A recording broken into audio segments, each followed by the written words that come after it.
So if we now want to solve this problem using Excel solver, let's enter it, go to data, solver, and let's enter the information. So we said we want to change the flow variables. We want the constraints net flow, inflow minus outflow, equal to the right-hand sides here, 0 or 1 unit of demand or 1 unit of supply. Okay, we can take non-negativities, make unconstrained variables non-negativities. This is how we will ensure non-negativities. We select the simplex method.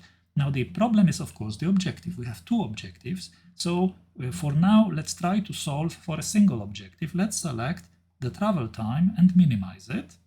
So if we solve for minimizing travel time, let's see what solution we will get. So we get a solution, solver found a solution, optimality conditions and constraints are satisfied. Let's click OK, and you see here is the solution. We can now decode this solution, right? So I want you to see 1 unit is flowing from 1 to 2, then from 2 to 4, then from 4 to 7, then from 7 to 10, and then from 10 to 11. I will write this solution as 1, 2, 4, 7, 10, and 11. Okay, and I can indicate this solution. Here are the values. I can copy them, paste as values, right? I have a solution with 11.5 hours and 15 scenic points. And I created here a chart that actually shows this solution graphically. Now, because I want to use this chart to show efficient frontier, I actually, reverse the order of hours, right? Since hours are minimized, if I want to go to the right, I need to put the lowest hours on the right and the largest hours on the left. So I put, right, I reverse the order here, and I kept the order normally. So in both cases, we want solutions that are on the right and upwards, right?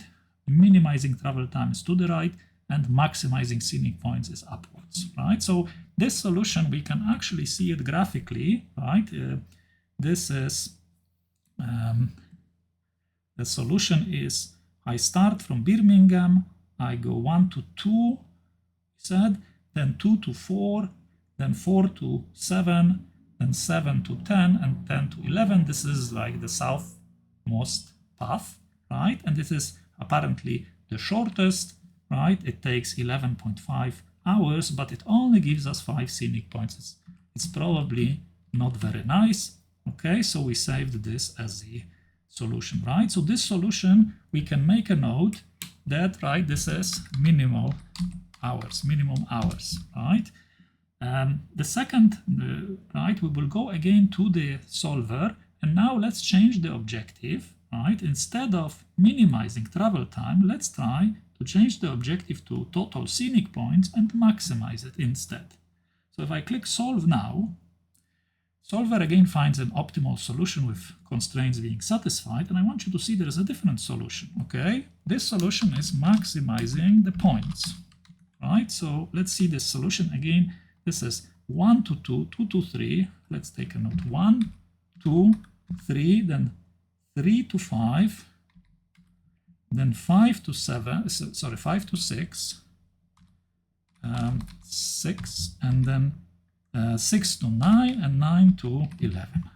Okay, so let's again try to see in the picture where that solution is. 1 to 2, 2 to 3, 3 to 5, 5 to 6, 6 to 9, and 9 to 11. This is the path that was chosen, right, by the solver.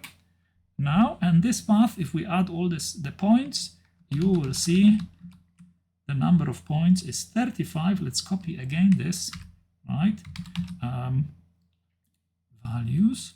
Okay, and I have another point in this chart. So I want you to see these are somehow extreme points, right? Remember, I want to go, right? I want to minimize time. I want to go to the right. Okay, so minimizing time, this is the lowest time I can get is 11.5 hours, right? if I maximize scenic points, I went over there. This is the second point, right? But unfortunately now I'm traveling almost 15.9 hours. That I had to give up some travel time to improve a lot of scenic points, right? So, so these are my extremes. But the interesting thing, there's probably, you know, there is probably a lot of solutions. Somehow there must be a set something like this. Okay, and remember, this is the extreme for one objective. This is the extreme for the other objective. But the question is, what are these other solutions that that I can find, right? So we need some kind of multi-objective approach that will allow us to find a solution that balances those two objectives, doesn't go for just an extreme, just the travel time or just the scenic points. Okay, so this is what we're going to do in the following segments. But before we go there, I just want you to remember we said there is something called a Utopia point. Okay, so what's the Utopia point based on these values? If I minimize the travel time, I can get 11.5 hours. That's the best travel time I can get for all possible solutions. Now, if I maximize scenic points, second solution, I get 35. It would be perfect if I could get both of those values at the same time, okay? But that's unfortunately, see, this is the point. We call this Utopia point, right? It's not a solution. Okay, maybe I should say this is Utopia. Okay, this is not a solution. Okay. Okay. So this is not a solution. This is the Utopia point. Perhaps I just say Utopia point, right? Not solution, right? And just remember that this point is an ideal target we can aim for, right? But probably we cannot achieve it because it just takes the best values for the objectives when we optimize just one objective at a time. So Utopia point, that's how it is constructed.